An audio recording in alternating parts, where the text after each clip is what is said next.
Welcome to the Cave Church, also known as the Church of St. Simon the Tanner. My guide Ahmed, who is an Egyptologist, suggested I visit this unique church, even though it wasn't on my list of things to see, and I'm so glad I did. Before we visit the church, which was carved directly into the rock of the cave, I want to show you how we got here. We drove through what's called the City of Garbage. All right, so this is called the what? The garbage collectors. The Garbage Collector City. So they take the garbage from Cairo and they bring it up here and then they burn it. Yes. Okay. Its economy revolves around the collection and recycling of the city's garbage. They sort through the garbage to attempt to retrieve any potentially useful or recyclable items. Families typically specialize in a particular type of garbage they sort and sell. So all this garbage gets burned up here? Yes. More than 14,000 tons of garbage are processed each day, 85% of Cairo's waste. Some recycled goods are sold to Europe and North America. As you can see, many people live and work here. So here we are, we're standing in front of the Cave Church, or Saint Simon Church, as it's known. As you see around us, and the Egyptians, Christian Egyptians, are visiting this site all the time. The city that has the garbage collectors, majority of them are Christians, not Muslims. And then the church, or the Cave Church, it has a very interesting story, which is the story of moving the hell of Al-Muqattam, or Al-Muqattam hell, from its place, and this happened in 11th century AD. So we will talk about the story once we go inside, and the story is why they carved the church in the Muqattam itself.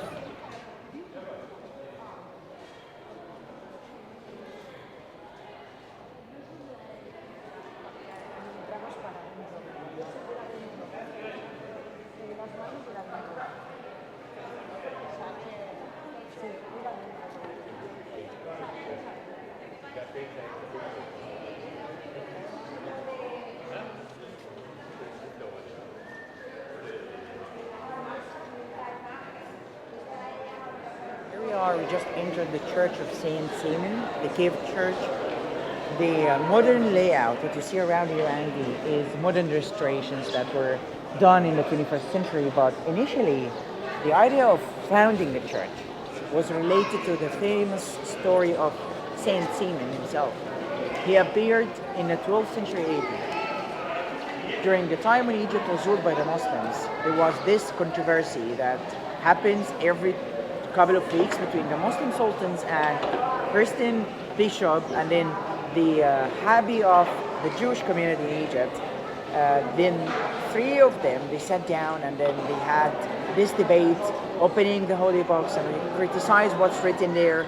And then one day, the Muslim sultan, asked the bishop of Egypt, there is a saying in the Bible that if you have faith in your heart, as small as a piece of grain, you can move mountains. And he asked the bishop, can you move the mountain in Cairo, which is the Muqattam hill? Then the bishop was speechless for a few seconds, and he said, yes, I can, because if he said otherwise, in that circle, in that meeting, when there were audience from the three religions, his image wouldn't be the best, and the religion would be weakened within people's hearts. So they agreed on this day, which would be the next Friday from the meeting time, and then everybody would come and stand in front of the Muqattam hill. And then the bishop went back home. He didn't know what to do. And then he had a dream that Virgin Mary came to him. She shed light on a man who was a very religious, humble man, lives on top of this Muqattam hill, which is Saint Simon. So the bishop went searching for that, and he found it.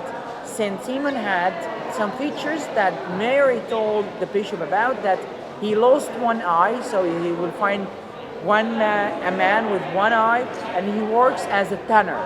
So he collects the garbage and he tans the leather and the clothes and all that. So he went to find him, and he found him. And then when they all went in front of Muqattam hill that day, and then they were praying to Jesus, and then with the power Jesus gave them, they were able to lift the Muqattam hill for a few seconds to reveal the sun from behind. And this was the miracle that Saint Simon did. After the miracle was accomplished, they went finding Saint Simon, and they didn't find him. He disappeared, and since that time they never found him. So Who was Saint Simon? Nobody knows. And then the church was founded based on this story. They carved the church in the mountain, believing that he was here one day and he came back. His soul went back where it belongs. And this is the beautiful church we have around here. We're standing right in front of the nave and the apse, and then we have got this depiction of Saint Simon right here with blind eye, how humble he was. He was living and dedicating his entire life for Jesus and working for the God. And then right up here we have the depiction of the miracle. Christians, bishop, Saint Simon behind him, and then the Muslims on the other side. So you see how they depicted Christians celebrating after the miracle being accomplished. And if you focus on the picture, Andy, you'll see that the mountain is lifted and then the sun is revealed from the middle. And this is what they believed he did.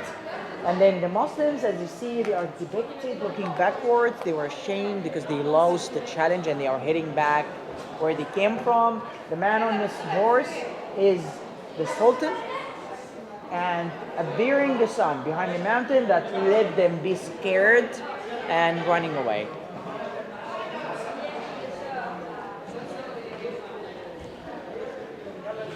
And then you have here of the depiction of the Last Supper.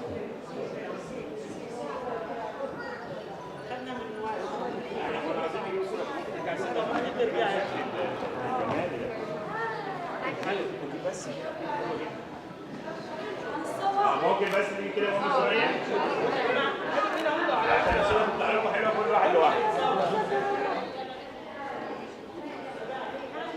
The dream shows Mary coming to the bishop and highlighting or referring to Saint Simon right there as he is the man that will help in moving and accomplishing the miracle they were all wishing to have.